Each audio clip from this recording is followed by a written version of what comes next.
Well, hey everybody, welcome back. Welcome back. So, I am talking with the fabulous Stephen Travers. Okay, and Stephen is going to be talking to us today about why havening is one of the most powerful modalities for therapists to learn for resolving trauma and anxiety-based disorders with their clients. Stephen is a world-leading expert and trainer in the havening techniques. He has 20 years experience as a therapist, specializing in resolving anxiety-based disorders, addictions, and trauma for thousands of clients. Excuse me. Stephen excels at training therapists and health professionals in how to use havening to create fast, lasting, and remarkable results for their clients and create thriving practices. So if you're in the business of a therapy, this is something that you can add on and it'll actually boost your practice immensely. He's been featured on mainstream television and national newspapers around his unique transformational approaches. Stephen, it's absolutely wonderful to have you here. Thanks for joining us today. Yeah, great to be here, Karen. Thank you. So can you tell people how you got into havening in the first place? Yeah, so it goes all the way back to around 2012. Okay. And I was reading an article, it was an interview with the famous hypnotherapist Paul McKenna. Love Paul. Yeah, and he said in it that there was this new groundbreaking approach for trauma and anxiety-based disorders coming out soon that he believed was going to change the face of therapy across the world. So when I read that, I was thinking, wow, that's a big, bold statement Absolutely. to make. And I know Paul, so I was like, God, I got to check this out and research it. So I Mhm. went online, and there was little to nothing at the time, but I came across a book that was just published called "When the Past is Always Present" by Mhm. Dr. Ronald Rudin. So I bought the book, hard copy came, read it, was very impressed with the neuroscience and neurobiology behind it, Yeah. and of course, the promise of what havening could do. So, to cut a long story short, I ended up contacting the doctors in the United States. I became one of the very first practitioners then in the world and trainers. And I was blown away by the results I was achieving with havening. Like, I started using it back in 2012. So it's Mhm. now what, 2025? 25. So, we're talking 12 years ago. Yeah. So that was my initial, I suppose, how I came across havening right from the very start. So I feel very lucky that I came across it so early, because I've been able to do, I've been very lucky to be doing some amazing work with literally, as you mentioned, thousands of clients, and trained thousands of health professionals and therapists over the last 12 years. This is fantastic. So can you explain to people what is havening? Yeah, so havening is a groundbreaking psychosensory therapy to resolve anxiety-based disorders and trauma. So when we say psychosensory, what Let's we do mean is, explain what it means. yeah, we use sensory touch where we stroke here, the arms, Yeah. the palms, and the face. The psycho part is psychological, psychosensory. So we use psychological visualization techniques and distractions. Hmm. And we also use some lateral eye movement as well, hence the word psychosensory. Um, the scientific name, by the way, for havening is amygdala depotentiation treatment. Uh, I'm so yeah, glad they called it havening. yeah. So havening kind of stuck better, as in somewhat slightly easier. And the word havening comes from the word haven, as in we're bringing you to a safe place, to a safe haven, Hmm. right? Um, Okay. so what havening is incredibly effective at doing is result. Well, first of all, the knowledge behind us, we really can pinpoint, identify what's causing the clients presenting problems, something called the encoding moments. Hmm. And with havening, it's very effective on, I suppose, looking at the issues: PTSD, panic attacks, developmental complex trauma, any type of anxiety, even things like chronic pain. And at the end of the day, most people who go to therapy have at least one, if not several, of those type of issues, which are contributing, if not causing, a lot of the present problems and symptoms. And PTSD is one that we're hearing so much about at the moment, because I think coming out of COVID, that whole experience of the pandemic and how that affected people. For some, it was like a holiday. For others, it was one of the most stressful things they've ever been through. Sure. Yeah. Like we talk about this requirement of inescapability, which seals trauma in the amygdala. And yeah, during COVID, the whole world was in a lockdown where you're in this inescapable stressor, which we didn't know when was even going to end. So hence why it had such a detrimental effect on so many people from that perspective. Yeah. I think a lot of the teenagers as well, especially in younger children, were affected hugely by it. Yeah. Sure, because that's the time when you love to be out and about with your friends, you're still developing, socialization is such a critical part during those formative teenage years. It was very hard in that particularly. So am I right in thinking that is there just the one havening technique, or are there several? Yeah, so there's many different types of havening techniques that we apply for various different issues. So there's something called event havening, which we may do a little bit of a demo today for everyone, so everyone can experience it. But event havening is used on specific traumatic events, memories, or triggers that make someone feel very distressed. What event havening is excellent at doing is delinking the emotional and physiological distress or charge around the memory. Okay. And we can achieve that within just minutes. This is what makes it really remarkable. So we can get someone who, like I did a training recently, and I had a lady who was, she was given a very severe diagnosis of incurable cancer. Oof. And she was in the hospital getting a procedure done, and she thought the procedure had gone wrong. She thought her lung had actually been punctured, and she thought she was going to die. That trauma was affecting her for over 2 years. She's a therapist. And in the training, I asked her to close her eyes, recall the memory on the subjective units of distress. She shot right up to a 9. And within under 8 minutes, we were able to completely and permanently remove and clear the trauma. In fact, that video, we'll be publishing it very, very soon as well. So people will be able to see it on my YouTube channel, the full live demo and the debrief as well. So, and they're the typical results that havening achieves. They're not one-off, they're the standard results. So that's not like anything, that's just a regular day at the office for you.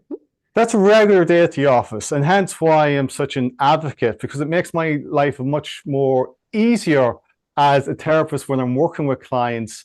Because what I've done over the years, I've developed a very systematic approach to deliver these transformative types of results for my clients with anxiety-based disorders and trauma.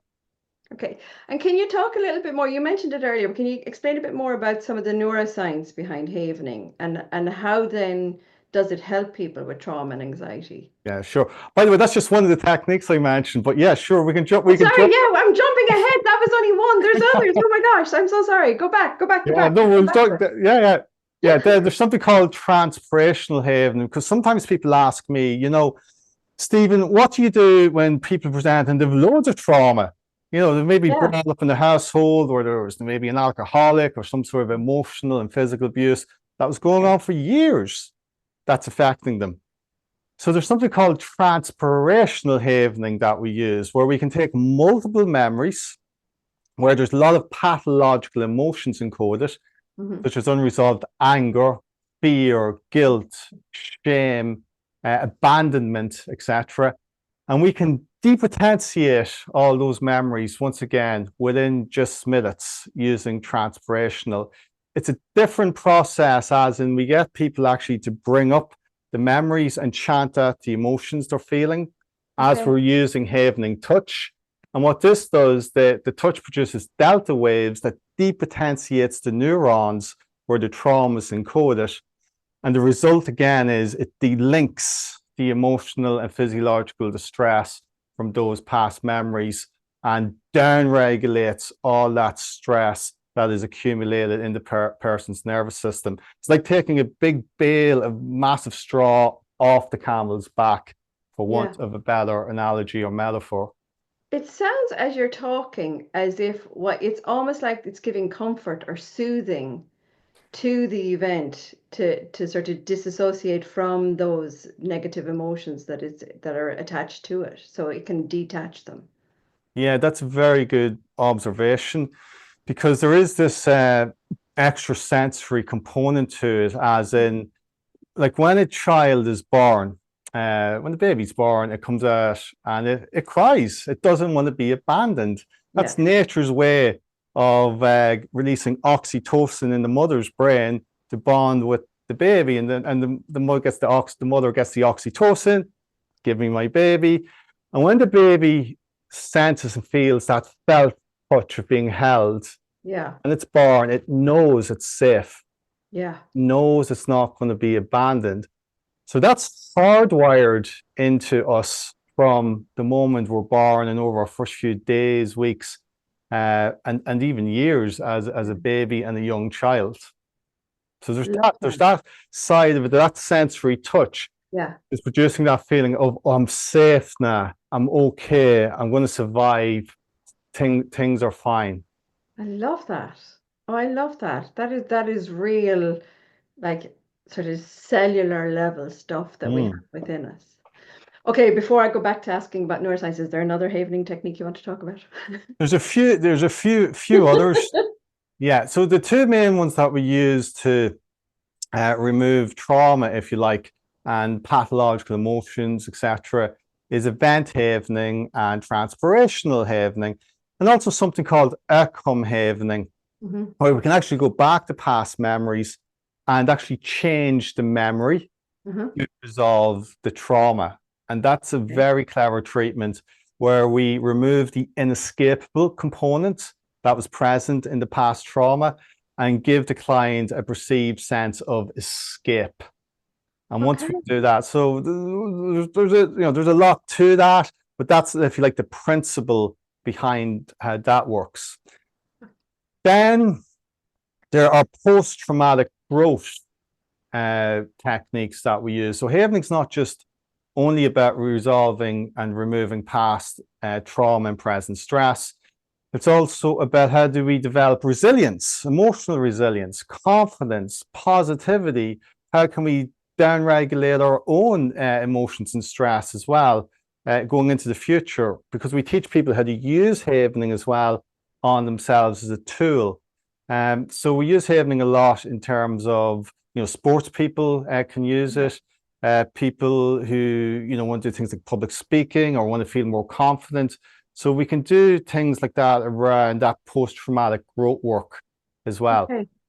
I love that. I love the fact that it's not just a clear a trauma, but it's actually, now let's start looking at your future and what do you want in it. Exactly, because a lot of the time when people have had trauma, Karen, for a very long time, and then suddenly you're able to remove it so quickly and effectively, then there's a void. There can be, and they don't necessarily have the skills or the behavior or the mindset to say, right, what do I do now? I'm free from this. It's time to go out and live my life and, meet people again, or, move forward in my career or my business or my relationships. So there's that element of what we work with people and how to actually do that and support them. And there's specific techniques that we use, the ones that I just mentioned. Yeah, that to me makes it a very holistic approach to the person. And I think that's what's needed, because sometimes exactly what you said, when you remove a trauma, there's a void. And unless you're putting something positive into that void, because our brains are wired for negativity, we'll actually fill it with something negative if we don't have something positive to put into it. Sure. A lot of it's about, the idea of moving people, giving people freedom from something, so they've freedom to do something different in the present and the future. That's the idea. So it's just, even though that's a huge part of what we do with the post-trauma removal, because that's key to actually unsticking people to get them moving forward. But then there's that part as well, which many people do require, especially if they've there's multiple issues and it's been there a long, long time. Absolutely, absolutely. And it's the layers of those that get taken away that each one has to be replaced with something else. Sure. Yeah, Yeah. yeah. I Yeah. love that. That to me. So can we talk a little bit? Okay, I'm gonna come to my neuroscience question in a minute because I'm a total neuroscience nerd and I freaking love Okay. neuroscience. I love to hear about it. But I'm just thinking as you're talking about that, and okay, this is the mind, body, soul harnessing your inner strength, right? So do you find that people then when you do this process with them, when we remove the trauma, when we get through those layers and you're putting in something post that is a more confidence, happiness, perhaps a goal that they want to achieve or something in their lives, do you find that they have a more holistic approach to themselves? Yeah, well, part of what we do with people, or I find naturally occurs when I'm working with clients and therapists, is the psychoeducation part. Mm-hmm. Because what we do is we do explain in a very simplified way, some of the psychoeducation in terms of, what trauma does, how it's affecting them, how it's causing a lot of their present symptoms and problems. Because most people don't know. Mm-hmm. When they often show up with problems, they don't necessarily know where it's coming from, what has caused them. It can be things that are going back decades in their lives. Yes. Yeah. So what we do is we teach health professionals how to pinpoint and identify those issues and how to work with the client to identify and pinpoint those issues. Because when we can find those traumas, and sometimes they're hidden, and then if we can go in and deep potentiate them, that is what creates these, I suppose, remarkable and extraordinary results. So the client is working with you from that perspective because you're, doing that psychoeducation, asking questions, and it gives the client a lot of insight about, their mind, their emotions, their body, and the consequences of what unresolved trauma actually does. And Love. then for them to even to use the techniques moving forward to understand the neuroscience and the positive effects it's having on their brain, nervous system, and body.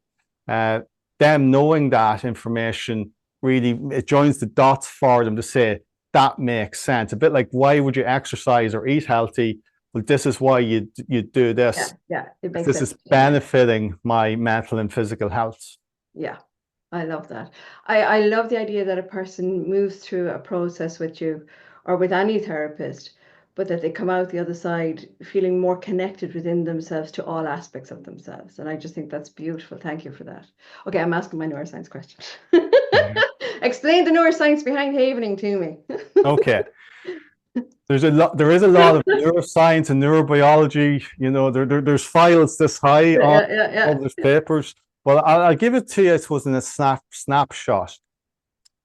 So what we've discovered or figured out is that anxiety-based disorders are the consequence of unresolved past stress and specific traumatic events. Now, here's the science part, which become neurobiologically encoded in a part of the brain called the lateral amygdala. That's a set of neurons in the amygdala, through a very specific type of a receptor called an AMPA receptor.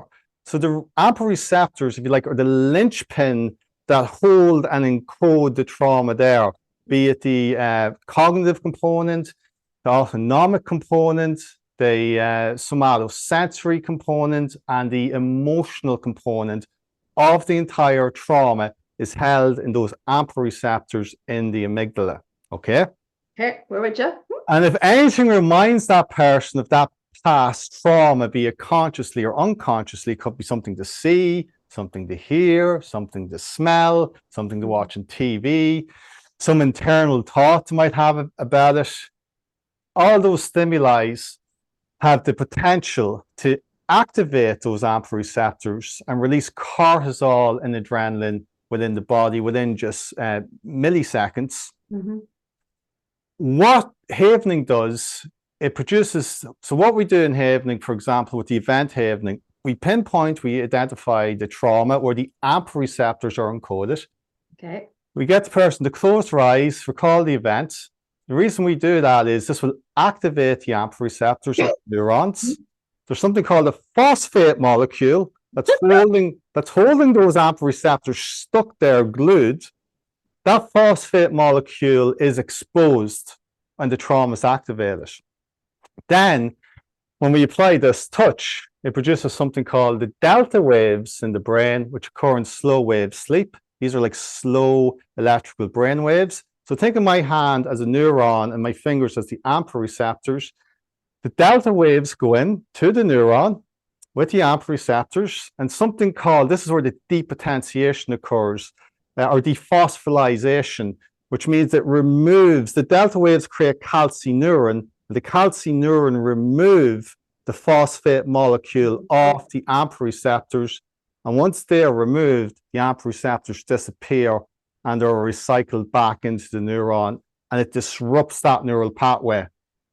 And what that does, it delinks the emotional, cognitive, somatosensory components of the entire trauma. It just clears the whole thing within minutes.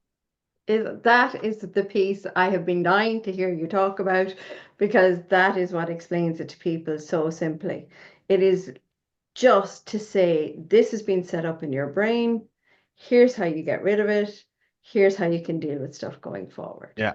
So are there different little AMPA receptors set up for different, like, are they different for different types of trauma, or are they the same regardless? They're unique for trauma. Traumatic memories are unique. They're encoded completely differently. That is why it's like the past is always present. Yeah. But that's what trauma is. It's something that happens in your past and it stays with you. You can't, it's like, it feels almost impossible to get rid of it. If something reminds you of it or you think about it, it activates, and it also accumulates in your system because you're going around carrying that. And the longer that's left unresolved, and when other stressors start coming into play in your life, you become more vulnerable to suffering with anxiety-based disorders and distressing symptoms. The problem or challenge, like I've seen over the last 20 years in the field of therapy, is a lot of the time we have been, treating symptoms. And trying to manage symptoms. You even hear that word, it's like, how do we manage? How do we cope with it? Yeah. The big difference with havening is we don't want to manage it. We want to pinpoint, identify what's causing it from a neurobiological perspective and go in and completely clear it and resolve it. So we're looking for resolution as opposed to management. And that's a big distinction. Yeah. It's a massive one, because I think if you Google anything these days, you're going to get the top 5 things for coping with. How to manage, how to live with your anxiety, how to stop your anxiety. But it's very rarely is it how to get rid of, and how to eradicate and how to create a life without anxiety. So what we do when we're teaching therapists and mental health professionals, like doing the havening part is relatively simple in contrast to knowing what to aim it at. That's where your knowledge base comes in, of understanding the neuroscience, the neurobiology, the requirements of traumatization. That information makes a huge difference because you don't even want to just be havening just symptoms. You want to be finding the encoding moments, we call them. That's not to say that havening general day-to-day stress can be very effective and it can really help.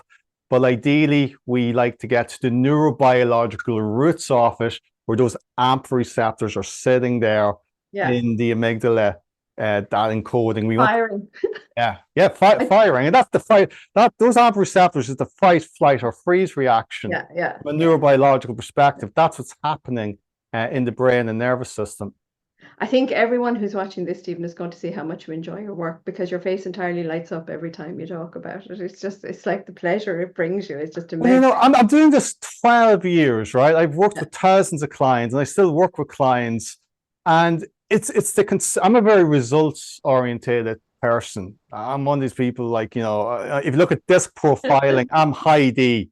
I'm right up there, right? And it's the consistency that I really enjoy, and the confidence it brings the therapists and people I train. because it gives you a systematic approach. So with every client you work with, your likelihood of success is like, it's 99% plus, especially if you do a good consultation with them, because you're able to pinpoint, identify, and see, when you know what to look for, where the trauma actually is. Absolutely. I love this. All right. Okay. We're Okay. going to get you to do a demo. Come on. Because people need to see this in action, I think, to fully grasp the enormity of it. So what do you want us to do? Sure. We're going to do some event havening today. Now, because this is like a summit, a webinar where there's maybe hundreds, if not thousands of people watching, I don't want people bringing up any major heavy trauma from like 20 years ago. Okay. Ideally, you want to be working with a therapist, a practitioner, ideally someone trained in havening. So right? nothing big, right? We're going to small things to work on. Too big. Yeah. Okay. But what you can do is think about there could be something that's bothering you at the moment in your life. Yeah. You might be feeling stuck, something that's making you feel stressed or anxious, worried or fearful, or it could be a memory that you know is there. It's bothering you anyway. You know it's there. You could work on that right now. Okay. So this is what we're going to do. In a moment, I'm going to ask, not yet, but in a moment, I'm going to ask everyone to close their eyes. I'm just pre-framing what we're going to do. Then I'm going to ask everyone to think about or recall the memory or the thing that's making them feel anxious, stressed, or uncomfortable. Okay. This is going to activate the amygdala or limbic system.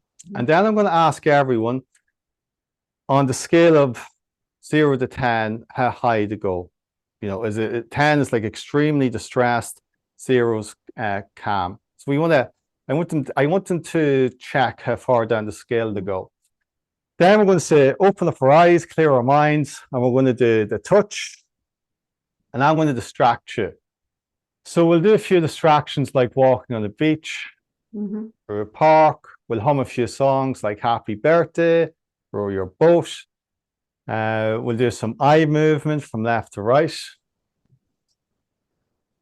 By the way, the distraction displaces the traumatic or distressing memory or thought out of your working memory. Okay. That's why we use the distraction, okay? Sometimes people feel a bit silly doing the distractions, but the more distracting and kind of fun and even silly the distractions can be, the better. Okay, so I may get you to think of famous people or movie stars. Some of them you might love, some of them not so much, but just picture them in your mind. It's all, the key is, the principle is, it's distracting you away from what was distressing you. Okay. The eye movement as well from left to right produces delta waves in the brain. Oh, good to know. Okay, before we start, I just want to stress again to everybody watching this. Pick something small, okay? This is not where you work out your childhood trauma. This is something like, the example I'm going to use is that I'm stressed because my windows need to be cleaned, and my window cleaner is, I have to book my window cleaner because the guy needs to come back because he's here in November and I need him back again. So like, that's my stress right now, is that if he doesn't come, I have to clean them myself, and I really don't like cleaning my windows. Small. We're thinking small, okay? I don't want anyone getting in messaging me next week going, oh my God, Karen, I've had this amazing reaction, because I'm going to send you straight to Stephen if that happens. Yeah. Sometimes when I've done these before in the past, people do get massive shifts. But yeah, once again, this is not a therapy session. Exactly. If you're working on big trauma, you want to be seeing a professional. Small. Okay. And also, if you want to get a message to Stephen to let him know how amazing the transformation was, by all means do that. And you can tell me as well. And if you decided to ignore our instruction and go with something big, then I'm just sending you straight to Stephen and he'll sort you out. Yeah. Okay, let's go. Bring it. Okay, so let's begin. So what I'd like everyone to do is just to gently close your eyes. And with your eyes closed, I'd like you to think about or picture the thing that's causing you uncomfortable feelings, something that's making you feel stressed, anxious, worried. If the memory, picture the memory, see what you see, hear the sounds. Notice how it's making you feel.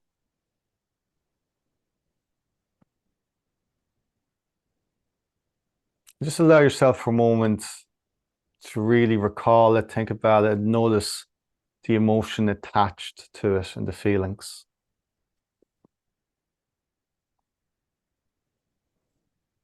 Notice from a scale of 0 up to 10 how uncomfortable that emotion or feeling is, be it emotionally or physically in your body. So give it a number in your mind, then open up your eyes, look at me, and clear your mind and begin gently stroking, look at me and copy me from your shoulders all the way down to your elbows. That's it. Soft, soothing stroking. Think of it like a Swedish massage type stroke. That's it. From the top of the shoulders all the way down. Then I'd like to invite you to close your eyes, clear your mind again, and imagine walking out onto a beautiful sunny beach. Maybe somewhere you've been that was very beautiful, tranquil, peaceful. Picture a blue sky, sunlight sparkling off the ocean, the sound of the waves lapping in. Maybe it's about 20 degrees Celsius. It's lovely and warm. And you're just walking along the sand or the promenade. And with every step you imagine taking, count out loud with me from 1 to 20 with every step. Starting from 1, 2, 3, 4, 5, 6, 7, 8, 9, 10, 11, 12, 13, 14, 15, 16, 17, 18, 19, 20. Keep stroking, keep your eyes closed, and let's hum Happy Birthday. I'll sing it, you can hum it, or you can sing along if you wish as well. So let's go. Happy birthday to you. Happy birthday to you. Happy birthday, dear Karen. Happy birthday to you. Happy birthday to you.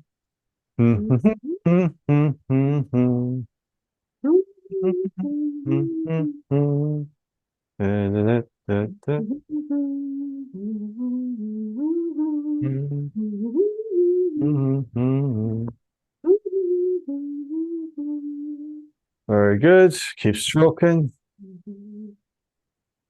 Open up your eyes, keep stroking. Just look at my finger and gently move your eyes laterally to the right and to the left. Keeping your head still, move your eyes laterally to the right, to the left, to the right, to the left. And just close your eyes, keep stroking. And take in a slow, gentle breath.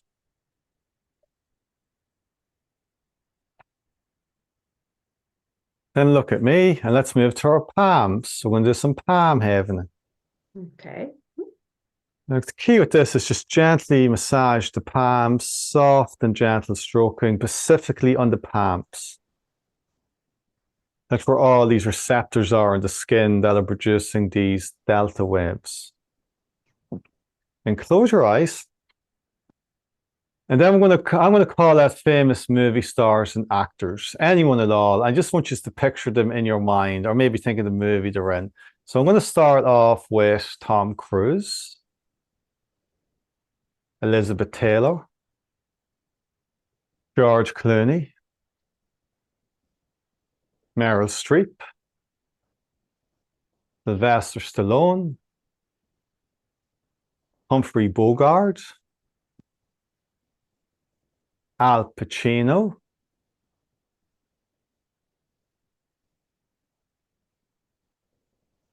Elizabeth Hurley, Marilyn Monroe, Liam Neeson, Roger Moore, Sean Connery, Cameron Diaz, Julia Roberts, Robert De Niro, Michelle Pfeiffer, Jack Nicholson, Colin Farrell, Cillian Murphy, Ewan McGregor, Marlon Brando, Laurel and Hardy. That's going way back. Charlie Chaplin. Some of the funny ones. The Marx Brothers. Abbott and Costello. Jim Carrey. Eddie Murphy. Denzel Washington. Good. Keep stroking. And then let's hum Row Your Boat. Row, row, row your boat gently down the stream. Merrily, merrily, merrily, merrily, life is but a dream. Row,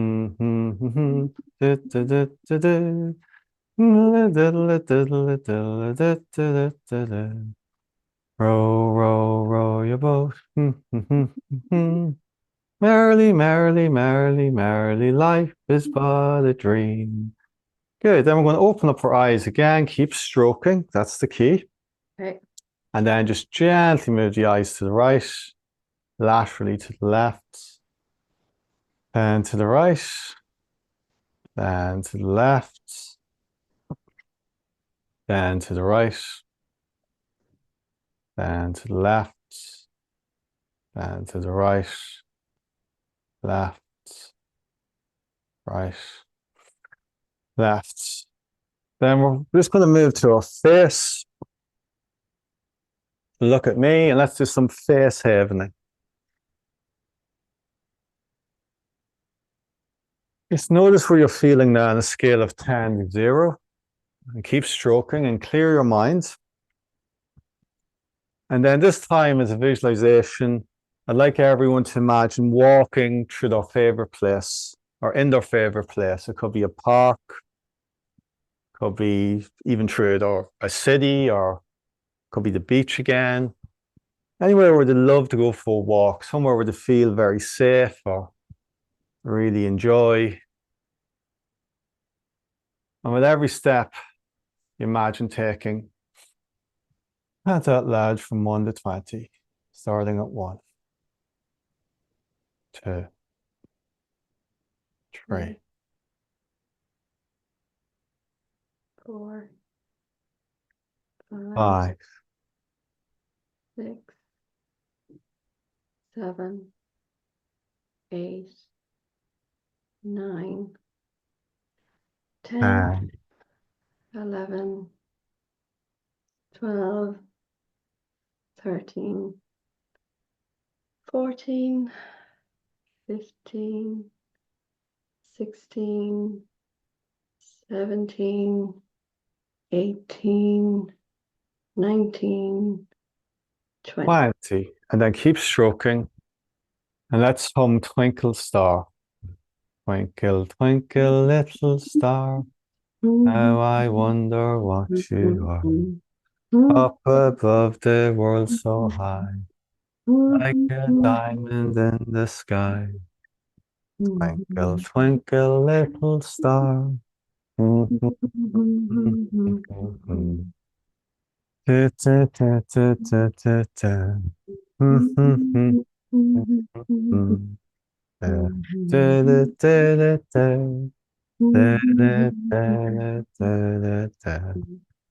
we're just going to finish up on our arms. Or just do some stroking on our arms just for a moment.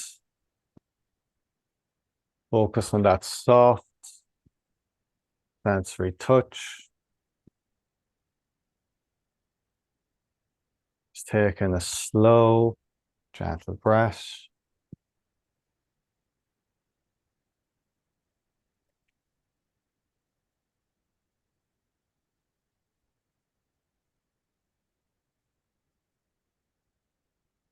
And when you're ready, you can gently open your eyes and take a little stretch.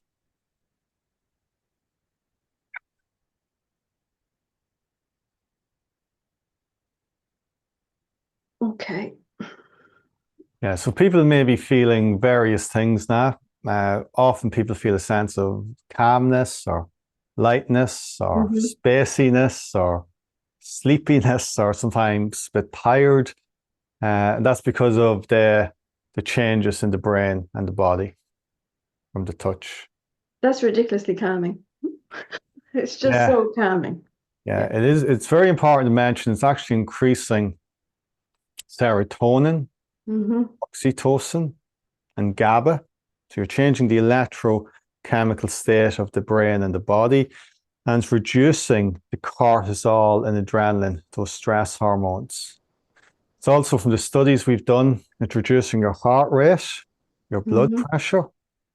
It's calming the whole, your whole body down. It's a real mind body modality that way, and how it changes the electrochemical landscape of the brain. This is just fascinating because I'm thinking about my window cleaner now and I'm actually not caring about my windows. Yeah, so very good point. So if everyone then, everyone watching, I'd like you just to, think about the thing that was causing distress or uncomfortable feelings from Yeah. maybe around 7, 8 minutes ago, because we've only done that. That's only about 7, 8 minutes, I think. Oh, yeah. Yeah, and just notice what the difference is, maybe in how you picture it or how you feel or the emotional detachment or reduction that may be there. Yeah. Okay. So when I was doing this, I was thinking, oh, God, this is only a small thing for me, so I'm not really going to worry about it. It was an easy, simple exercise, but I So wanted something real to do at the same time and make it useful. And so, but when you said to put a number on it, I was going, well, this is actually probably around a 5. It's yeah, 11 because it was frustration. Frustration was what was getting me. sure. And like my window cleaner is very reliable, so it's not a big issue. But at the same time, there was a frustration attached to it, right? So I Yeah. thought, okay, that's cool. This is going to be this. I'm throwing myself into this. This is going to work. And then at the end of it, I'm standing here going, what was the thing that I was focusing on? He's going to ask me, and I can't remember. Literally, as you were explaining what was going on, I was like, I better freaking remember what was the thing. And oh, Windows, Windows. And I was like, oh yeah, yeah, it's not an issue. It's just a Yeah, it's quite thing. funny you say that because I work with clients often when there's like they come in with a huge trauma, huge traumas, should I say? Yeah. And even in the first session, we'll clear at least one, if not a couple of them. And maybe they've had these for years or Mhm. decades, and maybe they've tried other type of modalities or even therapies on them. And then the following week they come in and I do a debrief with them again, and it's like I'd say, that trauma we worked on last week. Did you think about it again, or how have you been feeling? And they're almost dismissive of it. Oh no, I didn't think of that again, or Yeah. oh, that Yeah. doesn't bother me anymore. That's Yeah. gone. Yeah. It's almost like, Yeah. yeah, it's Yeah. kind of It just funny. It's doesn't like, oh, that's exist it's there. Yeah. gone. I had an actual blank brain moment of what was the thing that I was working on? Because he's going to ask. Yeah, It's like, yeah. okay, well, if you've had the benefit from that technique that I just had, and I won't care about my windows anymore, then I'm really thrilled to be able to tell you what Stephen's given you as a gift. Okay, really thrilled because he has brought along for an event. He's putting on an event specifically for the people at this summit, and it will be happening on February 6th. It is a free introduction to the havening techniques and training that therapists and health professionals would get.